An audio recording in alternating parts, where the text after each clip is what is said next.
एक हमारे पास जैसे अभी तक हमने जो एरे पढ़ा वो एरे कुछ ऐसा था, जैसे तुमने एक इंटीजर एरे 10 ले लिया या फ्लोट का एरे ले सकते हो। इसी तरीके से ना एक कैरेक्टर का एरे भी हो सकता है। तो जो सी का कंपाइलर है उसमें कैरेक्टर एरे को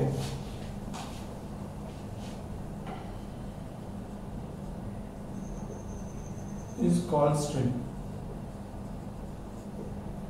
ठीक, यानी कि जो कैरेक्टर एरे हुआ वो आपका क्या कहलाएगा, स्ट्रिंग कहलाएगा। तो यहाँ पर हम कैरेक्टर एरे डिस्कस करने वाले हैं।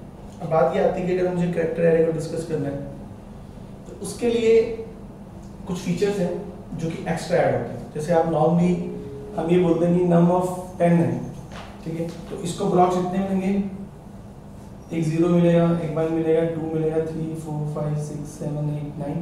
फिर ये कहते हैं कि टोटल 10 ब्लॉक तक जाता है, यानी कि इसमें एक ब्लॉक एक्स्ट्रा मिलेगा। जब आप मेमोरी एलोकेट करोगे तो एक ब्लॉक ही हमेशा एक्स्ट्रा लेके चलेगा, जिसका हमें ध्यान रखना है। अब इसमें क्या होगा कि स्ट्रिंग को रिप्रेजेंट कैसे किया जाएगा, जैसे एक तो आप जैसे नॉर्मली एक लूप लगा लो 4 i = 0 i less than 10 i plus plus, फिर वही लिखो scanf %c ampersand num of i। जैसे पहले आपने इनपुट किया वैसे भी एक कैरेक्टर इनपुट कर सकते हो। और इसके अलावा भी एक कंसेप्ट आता है, वो कंसेप्ट ये आता है अगर आपने वैल्यू असाइन करनी है, तो जैसे मैंने यहाँ लिया char नेम फाइल लिया और यहाँ लिख दिया h e l l o 6 लेने पड़ेंगे, और एक कैरेक्टर हमें लास्ट में रखना पड़ता है जिसे हम बोलते हैं नल कैरेक्टर। इसे कई बार हम सेंटिनल वैल्यू भी कहते हैं। अब ये सेंटिनल और नल कैरेक्टर है क्या, आपकी स्ट्रिंग का एंड, को कभी तो आपकी स्ट्रिंग होगी जो जहां कहीं पे एंड होगी, तो जो एंड होता है उसे हम सेंटिनल वैल्यू या नल कैरेक्टर कहते हैं, जो कि इससे डिनोट होती है, मतलब /0। यानी /0 का मतलब क्या हुआ कि जो भी आपकी स्ट्रिंग होगी उसका जो लास्ट कैरेक्टर होगा वो आपको ये रखना पड़ेगा, ठीक। अब इसी टर्म को जो आपने लिखा ऐसे भी लिख सकते हो, जैसे 6 लिया और यहां लिख दिया हेलो लिख दिया, तो ये भी एक्सेप्टेबल, मतलब ये भी वो एक्सेप्ट कर लेगा। पर अगर एक एक कैरेक्टर करके इनपुट कराना पड़ जाए तो हमारे लिए बड़ा कॉम्प्लेक्स हो जाता है। तो उसके लिए एक ना एसएस स्पेसिफायर है, फॉर्मेट स्ट्रिंग है जिसका नाम है %s, जो रिप्रेजेंट करता है इनपुट स्ट्रिंग, मतलब एक स्ट्रिंग को रिप्रेजेंट करता है। तो अगर आपने इनपुट कराना है तो आप डायरेक्ट ऐसे भी इनपुट करवा सकते हो, scanf %s, और खाली आपने नेम देना। अब यहां पे आपने नेम क्यों दिया,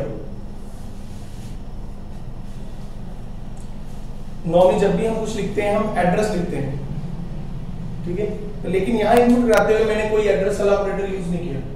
क्या रीजन हो सकता है इसका,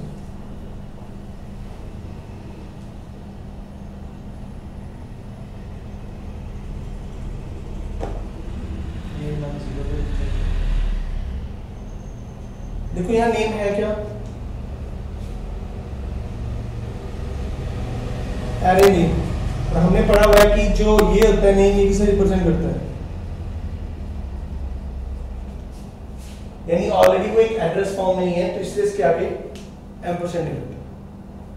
मतलब वो जो पॉइंटर वाली कहानी है वो सारी की सारी यहाँ पे वर्क करेगी।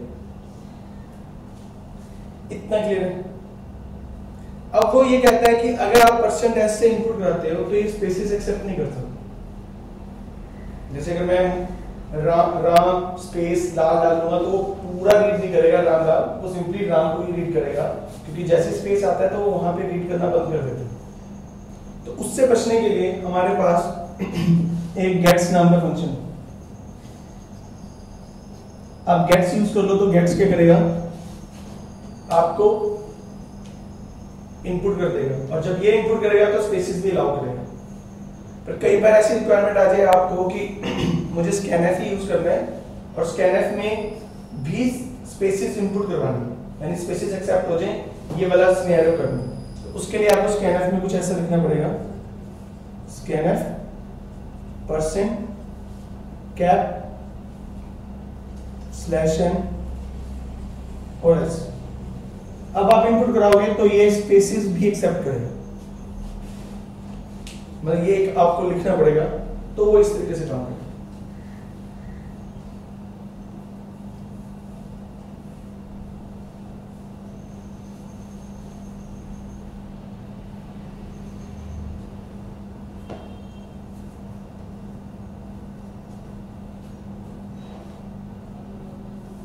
इसमें बताओ, ये तो हो गया कि सिंपल जो आपकी स्ट्रिंग होगी वो इस तरीके से काम कर सकती है। अब इस स्ट्रिंग पे काम करने के लिए कई फंक्शंस हैं, ठीक है। जैसे अगर स्पेशली स्ट्रिंग पे हैंडल करने के लिए सी के अंदर एक string.h फाइल आती है। जैसे अगर हम यहाँ आए तो आपको एक string.h फाइल, हेडर फाइल मिलेगी। इसके इंक्लूजन में कई फंक्शन मिलेंगे, जैसे strlen, ये स्ट्रिंग की लेंथ कैलकुलेट कर देता है। एक strlwr, ये किसी स्ट्रिंग को उसके लोअर केस में कन्वर्ट कर देगा। एक strupr, उसे अपर केस में कन्वर्ट कर देगा। एक strrep, उस स्ट्रिंग को रिवर्स कर देगा। एक strcat, ये कंकैटिनेशन के लिए यूज होता है, दो स्ट्रिंग को जोड़ना। strcpy, अगर दो स्ट्रिंग को कॉपी करना। तो ये सारे के सारे एक्शन आपको परफॉर्म करने होते हैं। strlen स्ट्रिंग लेंथ कैलकुलेट करेगा कि इसमें कितने नंबर ऑफ कैरेक्टर्स है, वो कैलकुलेट करके आपको बता देगा। ठीक है, तो इस तरीके से ये फंक्शंस आते हैं। एक फंक्शन हमें ये चेक आउट करने हैं, ये फंक्शन किस तरीके से काम करते हैं। अब एक तरीके आपके पास, आप इस तरीके से भी असाइनमेंट कर सकते हैं। आपने नेम लिया और हेलो डाल दिया। आप इसी चीज को ऐसे भी लिख सकते थे, एक पॉइंटर बनाया, इसको हेलो दे, ठीक है। यानी कि एक ही चीज की इस तरीके से दो रिप्रेजेंटेशन हो सकती है। अब बात आती है दोनों रिप्रेजेंटेशन में फर्क क्या है। फर्क पहला क्या है, अगर सपोज करो, अगर थोड़े टाइम बाद आप कहते हो कि name is equal to world हो जाए, ये नहीं हो पाएगा। यानी कि नेम जिस स्ट्रिंग को पॉइंट आउट करता है वो उसे चेंज नहीं कर सकता, ठीक। दूसरा, अगर मैं यहां पर ptr is equal to world कर दूं तो ये हो जाएगा। यानी अगर पॉइंटर से स्ट्रिंग को स्टोर कराया है तो उसे चेंज करना आसान होता है। अगर मान लो आपके पास एक कैट नेम वन आ जाए, आपने 10 दे दिया, आप कहते हैं नेम वन के अंदर नेम की वैल्यू आ जाए, यानी इसका कंटेंट इसके अंदर आ जाए, ये पॉसिबल नहीं। तो अगर मैं एक पॉइंटर वेरिएबल और बना लूं p और उसमें डायरेक्ट ptr दे दूं तो ये पॉसिबल। तो मतलब कुछ मैनिपुलेशन करना हमारे लिए आसान होती है। इतना क्लियर होता है?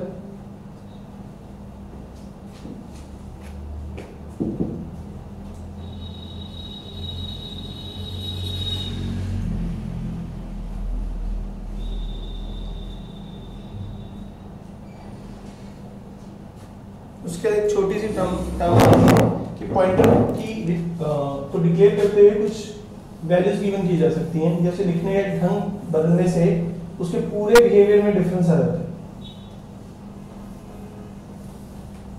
जैसे सपोज करो मैं यहाँ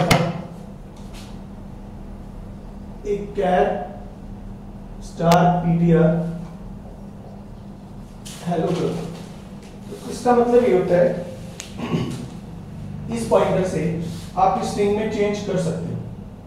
दूसरा, आप इस पॉइंटर की वैल्यू भी चेंज कर सकते हो, यानी आज ये हेलो को पॉइंट आउट कर रहा है, कल वर्ल्ड को भी पॉइंट आउट कर सकते हैं। अगर आपने कुछ ऐसा लिख दिया const cat star ptr, तो इसका मतलब ये है कि अगर मैं स्टार ptr m करूं ठीक। और कुछ टाइम बाद ptr is equal to world करो, ये नॉट अलाउड है, क्योंकि इसमें हम ये बोलते हैं पॉइंटर वेरिएबल है, पर जो जिस स्ट्रिंग को ये पॉइंट आउट कर रहा है वो कांस्टेंट है, यानी वो उसको मैनिपुलेट नहीं कर सकता, वो जैसी है उसे वैसी ही यूज करना पड़ेगा। ठीक है, अगर इस सिंटैक्स को थोड़ा सा चेंज कर दें, कैर const स्टार ptr, अब हेलो करें, अब क्या होगा, यानी const कैर के बाद है तब भी ये सेम काम करेगा। ठीक है, तब भी इसके कोई फर्क नहीं है। तो फर्क कब पड़ेगा, अगर ऐसे लिख दिया कैर स्टार const ptr, इससे क्या होगा, अगर स्टार ptr m किया ये तो वैलिड है, पर ptr is equal to world valid, यानी अब आपका पॉइंटर कांस्टेंट है, जिस लोकेशन को पॉइंट आउट कर रहा है उसी को पॉइंट आउट करेगा, वो चेंज नहीं हो सकती, पर जो वैल्यू है उसे चेंज कर सकते। ठीक है, जो फर्स्ट वाला है उसमें हो सकता है पॉइंटर, हाँ यहाँ हो सकता है, पॉइंटर चेंज हो सकता है, यानी ये वैलिड है। ठीक है, अब अगर ऐसे लिख दिया const char star const ptr is equal to hello, अब इसमें दोनों में से कुछ भी नहीं होगा, ना ये अपनी वैल्यू चेंज कर सकता है और ना ही जो इसके ऊपर वैल्यू पड़ी है उसकी वैल्यू को भी चेंज नहीं कर सकता। तो इस तरीके से const पॉइंट कर सकते हैं। मतलब ये हल्के से सिंटैक्स का डिफरेंस आपको पता होना चाहिए कि ऐसे लिखने से ये फर्क पड़ जाता है। अब इसके कुछ क्वेश्चन है वो हमें चेकआउट करते हैं इसी पूरी थ्योरी के ऊपर।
देखो जैसे मैं कैरेक्टर नेम लेता हूँ 5 लेता हूँ, इसमें एक h डालता हूँ, देन एक ई डाला l,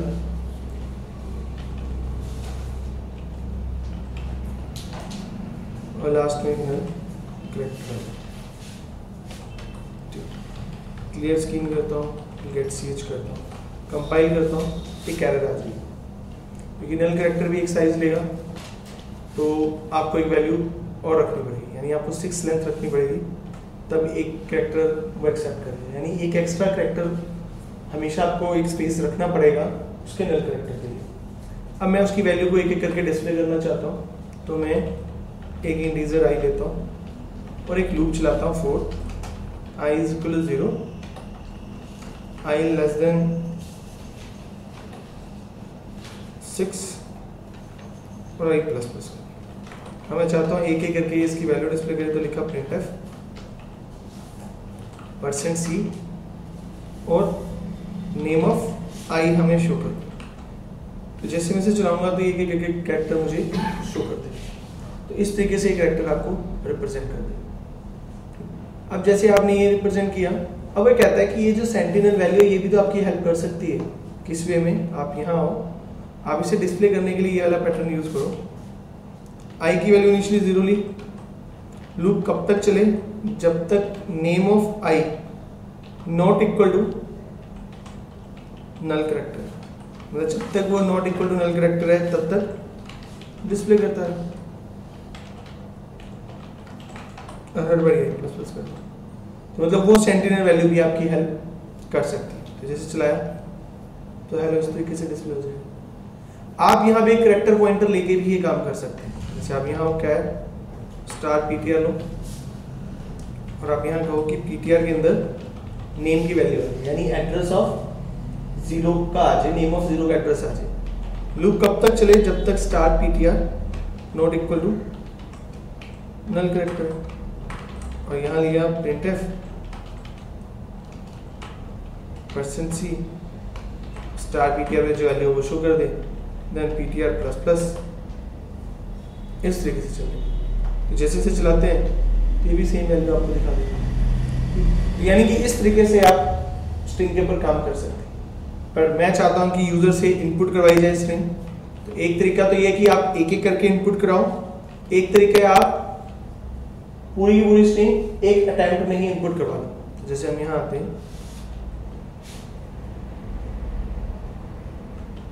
मैंने यहाँ पे 20 ले लिया,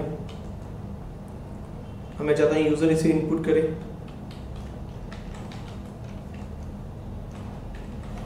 तो यहाँ लिखते हैं प्रिंटर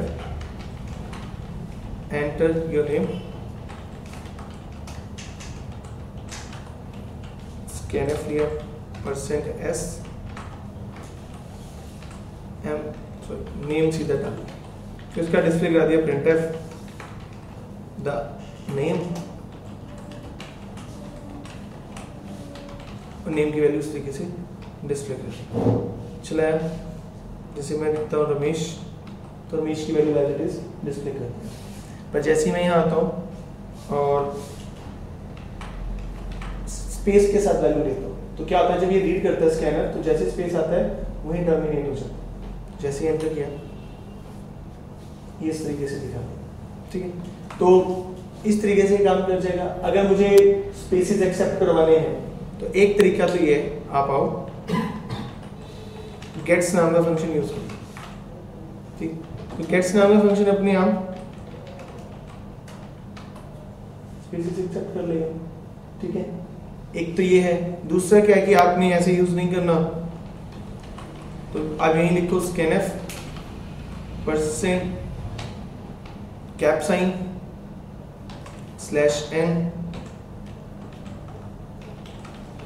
ये चलाया,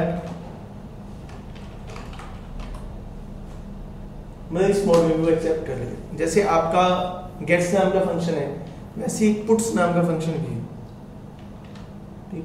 अब पुट्स में सीधा डाल, तो ये करेगा जो नेम की वैल्यू होगी उसे प्रिंट कर देगा। तो जैसे लिखा तो ऐसे वैल्यू दिखा देगा, तो पुट्स प्रिंट करने के बाद नेक्स्ट लाइन में अपने आप चला जाता है।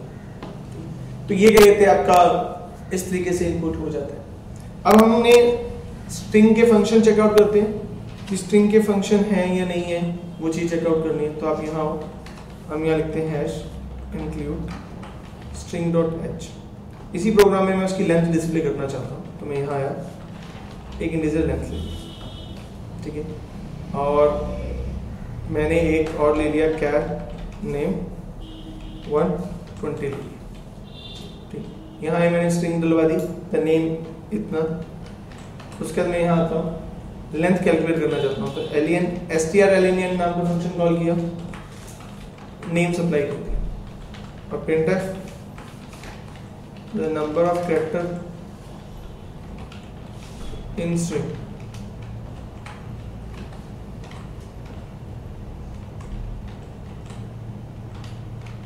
अब इसे चलाएंगे तो स्ट्रिंग की लेंथ कैलकुलेट करेगा, इसमें स्पेसेस भी इंक्लूड करने हैं, तो 10 आ जाएगा आपसे, ठीक है, क्लियर। अब मैं चाहता हूं कि जो नेम के अंदर आया कंटेंट वो कॉपी हो जाए, तो उसके लिए फंक्शन होता है strcpy, ठीक। तो ये फंक्शन क्या करते हैं, आप क्या लिखो, सबसे पहले डेस्टिनेशन का नाम लिखो, name1 और नेम, तो ये आपका कॉपी हो जाएगा। तो हम यहाँ लिखेंगे printf the name one percent s dash n और नेम वन देखता हूँ, तो दोनों में सेम वैल्यू चल जाएगी, तो राम दिखा दिया। ठीक है, बताओ। अब मैं ये देखना चाहता हूँ कि यार मेरी स्ट्रिंग पैलिंड्रोम है या नहीं। पैलिंड्रोम का मतलब जैसे मैडम है, और मैडम का रिवर्स भी मैडम होगा, तो ऐसी स्ट्रिंग को पैलिंड्रोम कहा जाता है। तो उसके लिए हम क्या करेंगे, जैसे आपने नेम वन ले लिया, हमारे पास एक फंक्शन होता है strref, रिवर्स करने के लिए। आप नेम वन दे दो। अब अगर मैं इसे चलाता हूँ तो यहाँ मैं लिखता हूँ रमेश, तो उसने उस नेम वन को किसमें कन्वर्ट कर दिया, उसके रिवर्स में करना दिया। अब मैं क्या चाहता हूँ, चलो ठीक है, पर मुझे ये डिस्प्ले कराना है कि क्या वो सेम है या नहीं है। तो मुझे स्ट्रिंग का कंपैरिजन कैसे करना पड़ेगा। तो स्ट्रिंग का कंपैरिजन करने के लिए हमारे पास एक strcmp नाम का फंक्शन है, ठीक है, वो लिखवाना मैं भूल गया। तो आप लिखो strcmp, नेम वन और नेम को कंपेयर करें, और अगर कंपेयर करने पे अगर दोनों सेम निकलते हैं तो ये रिटर्न करता है 0, अदरवाइज ये रिटर्न कर देगा दोनों स्ट्रिंग का स्काई डिफरेंस, जो स्काई कैरेक्टर्स होंगे ना उनका डिफरेंस निकाल देगा। अगर 0 आ गया तो हम मैसेज दे देंगे गिवन नेम इज पैलिंड्रोम।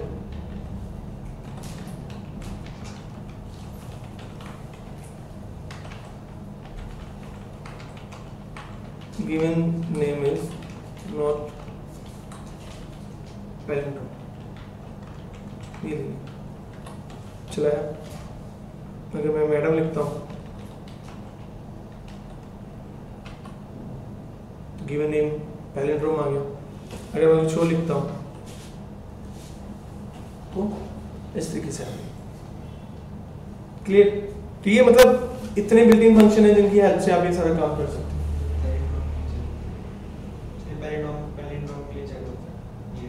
नहीं ना, ये strcmp में तो कंपैरिजन करना है, और कंपैरिजन करके वो ये बता देगा इन दो स्ट्रिंग्स की वैल्यूज इक्वल है या नहीं, बस इतना करेगा, इसके अलावा कुछ नहीं करेगा। ठीक है, तो इस तरीके से आप ये फॉर्म कर सकते हो। अब इतना होने के बाद में कुछ प्रोग्राम्स बनते हैं इसके अंदर, और स्ट्रिंग हैंडलिंग के कई प्रोग्राम्स होते हैं। जैसे पहला एक प्रोग्राम जो नॉर्मली पूछा जाता है, आपने कोई स्ट्रिंग हैंडलिंग का फंक्शन यूज नहीं कर रहे हैं और आपने एक स्ट्रिंग से दूसरी स्ट्रिंग में कॉपी करने का और लेंथ निकालने का फंक्शन बनाना, तो आप कैसे करोगे? यानी अभी तो हम फंक्शन यूज कर रहे हैं, तो कई बार आपसे ये पूछ लिया जाता है कि आपने ये एक्टिविटीज करानी है पर कोई फंक्शन यूज नहीं करना, यानी स्ट्रिंग हैंडलिंग का कोई फंक्शन या स्ट्रिंग डॉट एच का कोई फंक्शन यूज नहीं करना, उसको बिना यूज किए करना। तो हम चेकआउट करते हैं वो कैसे हो सकता है। तो मैं यहां आता हूं,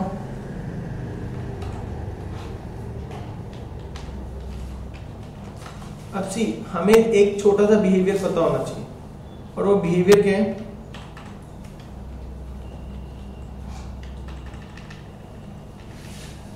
कि जो हमारी स्ट्रिंग होती है उसका एंड ऑफ कैरेक्टर क्या होता है, नल कैरेक्टर। तो यानी कि उस नल कैरेक्टर के बेस पे मुझे ये पता लग सकता है कि स्ट्रिंग एंड कब है। फिर मैं काउंटर लगा दूंगा, जो जितनी कैरेक्टर मिलेंगे जब तक नल कैरेक्टर नहीं मिलता उसे बढ़ाता रहूंगा, और जैसे ही नल कैरेक्टर मिलेगा मैं उसे वही लूप को स्टॉप कर दूंगा, और एट द एंड उस काउंटर में क्या मिल जाएगा मुझे, उसकी लेंथ मिल जाएगी। तो मैं इसी तरीके से एक लेंथ नाम का फंक्शन ले लेता हूँ और इसमें पॉइंटर डाल देता हूँ ptr। ठीक है, उसके बाद मैं क्या करता हूँ, एक एल लिया जिसको इनिशियली 0 लिया, लूप कब तक चले जब तक star ptr not equal to null character, और एल प्लस प्लस होता रहे और ptr भी प्लस प्लस होता है, मतलब आगे मूव करता रहे, लास्ट में ये एल रिटर्न हो जाए। हम यहाँ आते हैं और लिखते हैं len is equal to length, name मैंने सप्लाई कर दिया, यहाँ डिस्प्ले करा दिया printf द लेंथ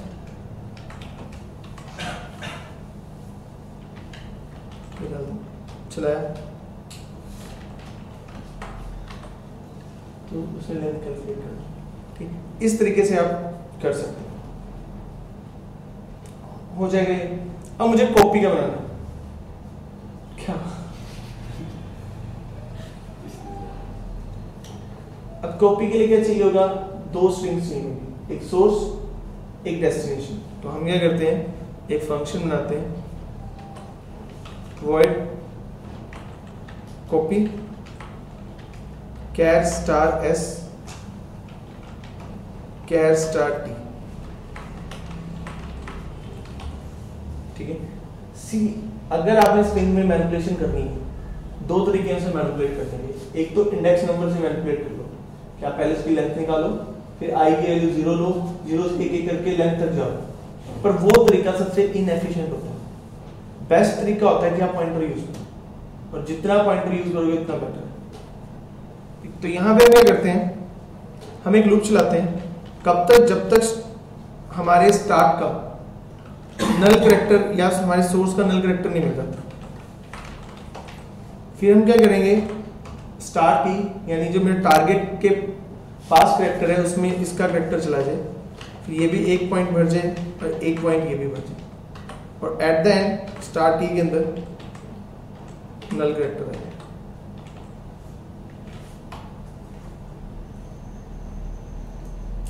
ठीक है, तो अगर आप यहां जाओ, आपको वो कॉपी नेम 1 में आ जाए, और यहाँ लिख दो printf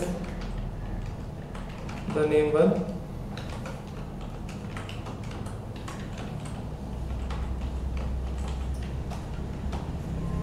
डाला,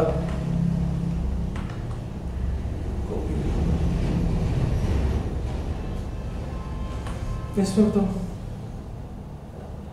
ये तो जो क्वेश्चन है ना, ये सॉल्व है तुम्हारी बुक में, ठीक है, तो इनका तो कुछ नहीं करना। पर अब इसके क्वेश्चन क्या स्टार्ट होते हैं, एक स्ट्रिंग इनपुट करनी है और चेक करने से लिखते हैं वहां से, लिख लो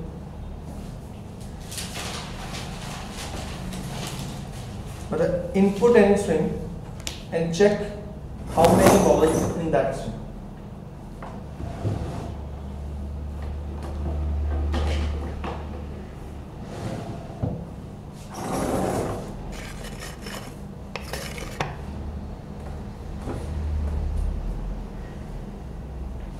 Input any string and change its lowercase letter into uppercase and uppercase letter into lowercase.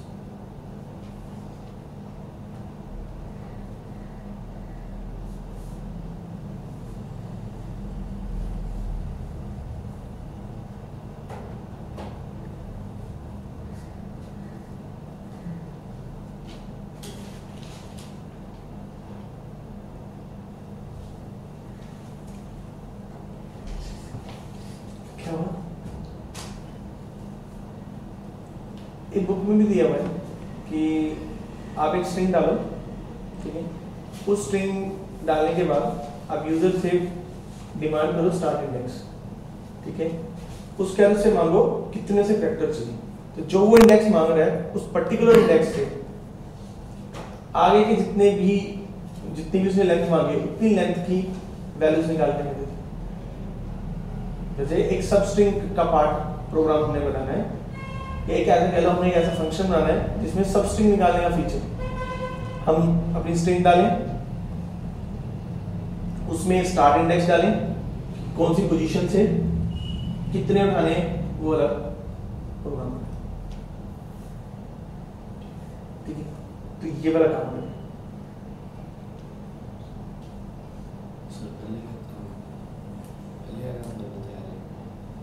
तो ये भी आ रही है नहीं सर, पहले आप कह रहे थे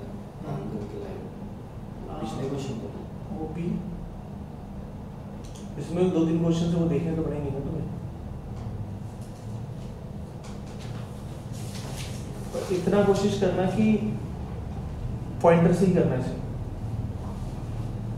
इंडेक्स से बड़ा कॉम्प्लेक्स हो जाता है।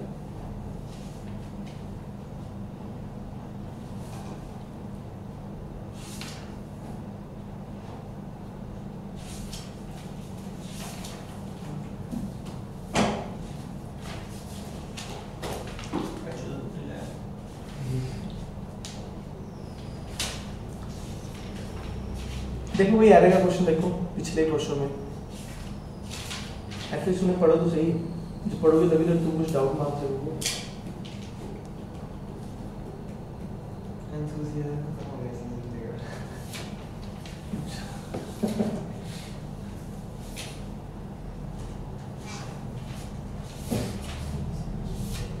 वो तो तुम्हें लाना पड़ेगा वापस।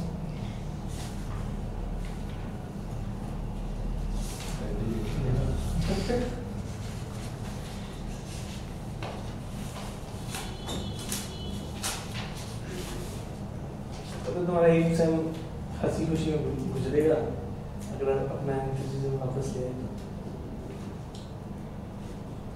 किसी प्रशांत बहुत करती है फर्स्ट सेमेस्टर में ये भी आएगा।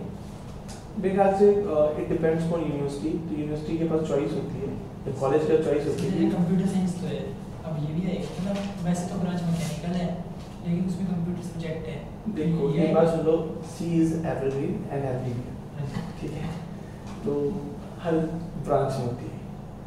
तो अपना स्टार्टिंग की जो पहला ईयर होता है वो तुम्हारा कॉमन होता है और तुम्हें सब कुछ ही पढ़ना होता है, फिजिक्स केमिस्ट्री मैथ्स सब कुछ, ड्राइंग भी कराई जाती है जिसकी जरूरत सर ऐसे इतने मुश्किल क्वेश्चंस नहीं आते मुझे इसमें देख रही कुछ नहीं, पर इंटरव्यू में तुम्हें काम आते हैं ज़्यादा यूज हो ना। अब जब पढ़ रहे हो एक एक्स्ट्रा टाइम दे रहे हो तो कुछ एडवांटेज तो लो। स्टिल मुझे लगता है कि हाँ थोड़ा समझने में दिक्कत आती है, पर लेकिन कभी इन फ्यूचर आगे कभी तुम्हारे सामने आए तो एटलीस्ट तुम्हें एक थोड़ा सा कॉन्फिडेंस होगा कि हाँ पहले देखे थे ऐसे क्वेश्चन, तो उन्हें उनसे डील करना थोड़ा आसान हो जाएगा। और कुछ ऐसे मुश्किल तो नहीं है, इसमें बनते ही ऐसे क्वेश्चन है।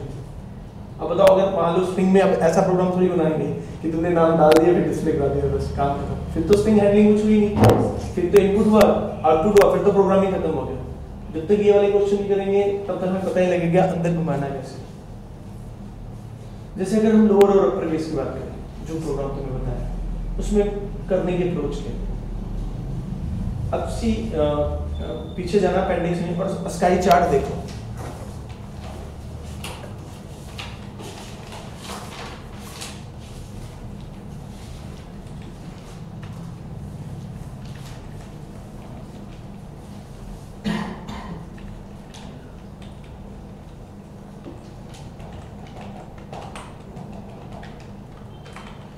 चार्ट दिख गया। अब ये बताओ लोअर केस का चार्ट कहां से स्टार्ट होता है कहां पे खत्म होता है?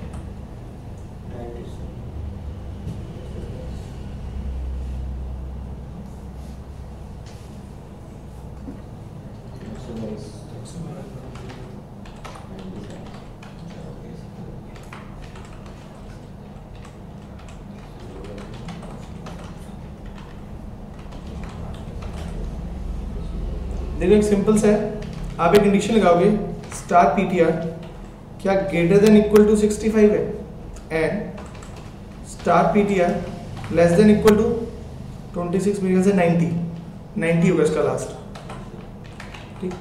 Else if star PTR greater than equal to 97 है and less than equal to 122। अब तुमने एक चीज नोटिस की, इनकी रेंज में ना 32 का डिफरेंस है, 65 प्लस 32 97, 90 प्लस, और ये सारे जैसे ए कैपिटल अगर ए 65 है तो उसमें 32 ऐड कर दो तो क्या बन जाता है 97 बन जाता है। बस इसी लॉजिक को ध्यान में रखते हुए पीटीआर स्टार पीटीआर अगर ऐसा हुआ तो लोअर केस में ले जाने के लिए 32 प्लस कर दो और यहां पर स्टार पीटीआर -32।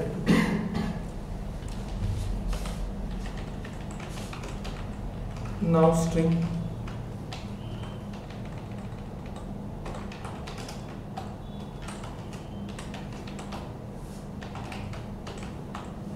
चलाया स्टार पीटीआर का नेम डाला, मैंने कहा रमेश, ऐसे डाल दिया तो ऐसे चेंज होते हैं, ठीक है। तो एक्चुअल में अब पता है क्या है, अब ऐसे क्वेश्चन में कुछ ट्रिक ऐसे होती है जिनको तुम्हें आइडिया नहीं लग पाएगा, जैसे तुम्हें नहीं पता लगेगा कि 32 माइनस करने का या कुछ इस तरीके का। इसका एक ही तरीका है, ऐसे क्वेश्चन ट्राई करने पड़ेंगे, जब आप ट्राई करोगे तभी आपके सामने प्रॉब्लम आएगी ना। अब अगर एक सिनेरियो लगाओ तुम्हें कोई प्रॉब्लम ही नहीं है, तो तुम उसका सोल्यूशन क्या ढूंढो? जैसे मैथ के अंदर होता है, जब तक आप कोई सम सॉल्व नहीं करते अटपटा सा, तब तक आपको उसे सॉल्व करने की टेक्निक नहीं पता लगेगा। सेम विद प्रोग्रामिंग, अगर आप उल्टे प्रोग्राम नहीं करोगे या ऐसे ऐसे प्रोग्राम नहीं करोगे तो तुम्हें कभी ऐसी टेक्निक्स का पता नहीं लगेगा कि यार ये +32 करके भी ये काम हो सकता है। ये जस्ट अब तुम्हारे पास क्या है कि अब जो प्रोग्राम्स आने हैं उन प्रोग्राम में छोटी छोटी टेक्निक्स हैं। अब ये टेक्निक्स तुमने मेंटेन करके रखनी। उसके बाद तो जैसे अब जैसे चलो तुम्हारा इंटरेस्ट बनाते हैं थोड़ा सा। आप क्या करो, ये फोर इसका कोई सिलेबस से लेना देना नहीं है। अब एक प्रोग्राम हो,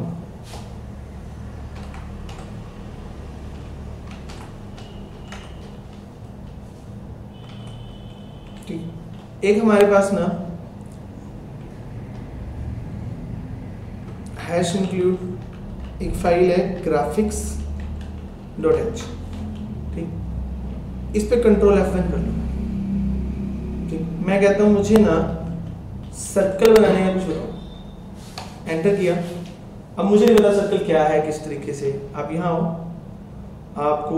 आपने कहा कि भाई यहाँ पे एग्जाम्पल में क्या है, सर्कल का एग्जाम्पल है और यहाँ लिखा हुआ है कोड, इसे सिलेक्ट करो। ठीक, कंट्रोल इंसर्ट, ये बना दिया प्रोग्राम और मैंने इसे कर दिया सेव। अब एक बात, ये प्रोग्राम चलेगा ही नहीं आपका, ये कुछ ऐसे कर देगा कि भाई आपको ना टर्मिनेट करने की बात कर रहा है। अभी टर्मिनेट क्यों? क्योंकि ये फुल स्क्रीन के प्रोग्राम्स हैं। तो यहां से करो बंद। ये तो पूरा ही फंस गया।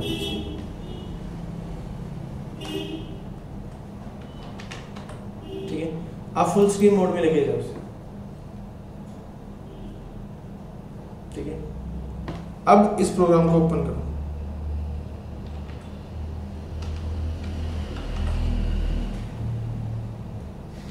चलाया,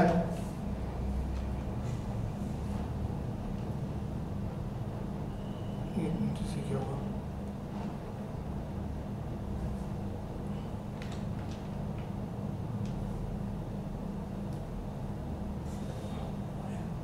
क्लिक करोगे, ऐसा सर्कल बना।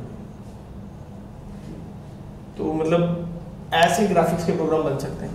कोड क्या बड़ा सिंपल सा है। ये तो इतना लगा लो, ये तो लगना ही लगना है, इसका हम भी कुछ नहीं कर सकते। ये तो तुम्हें बनाना ही पड़ेगा। जैसे है ना, एक स्टेप है, वो स्टेप आपको करने पड़ेंगे। और ये स्टेप करते क्या है, ये एक्चुअली में आपका ग्राफिक्स टेस्ट करते हैं कि क्या आपका ग्राफिक्स प्रॉपर है या नहीं। ठीक है, तो एक जी ड्राइवर है और एक डिटेक्ट नाम का पहले से ही ग्राफिक्स ड्राइवर से। डिटेक्ट का मतलब क्या है, ऑटो डिटेक्शन करता है, यानी आपके पास जितने भी अवेलेबल ग्राफिक्स हो गए तो जो ग्राफिक्स हो तो उठा के आपको दिखाते हैं।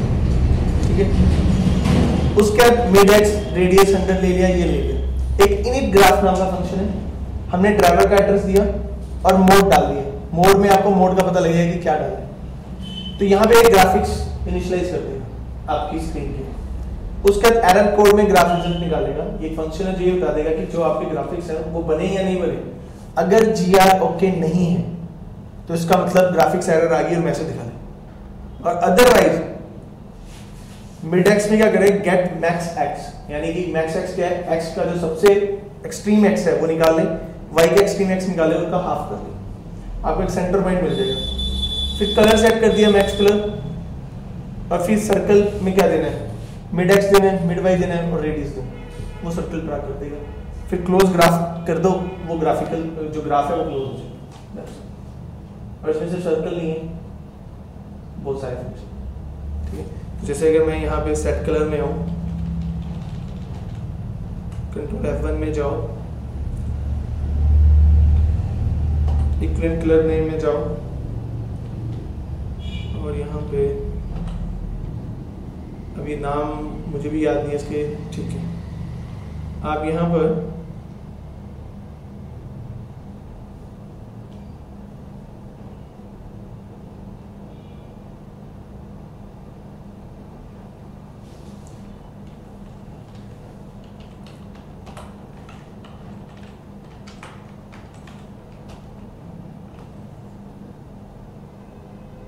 तो इस कलर में, तो ऐसे आप कलर चेंज कर सकते हो सारे के साथ। और इसमें एक एग्जांपल नहीं है, दुनिया भर के एग्जांपल पढ़ेंगे। मतलब जैसे मैं तो एक एग्जांपल निकाला, और ग्राफिक्स के एग्जांपल तुम्हें किसी बुक से लेने की जरूरत नहीं है, इसी के अंदर पढ़ेंगे। बस लोग इस तरीके से करो, पर एक बार याद रखना फुल स्क्रीन मोड में चलते हैं, ठीक है। पर कई बार बीजीआई ड्राइवर्स की एरर, तो अगर वो एरर आ जाए तो उससे कैसे बचो, एक क्वेश्चन ये भी है।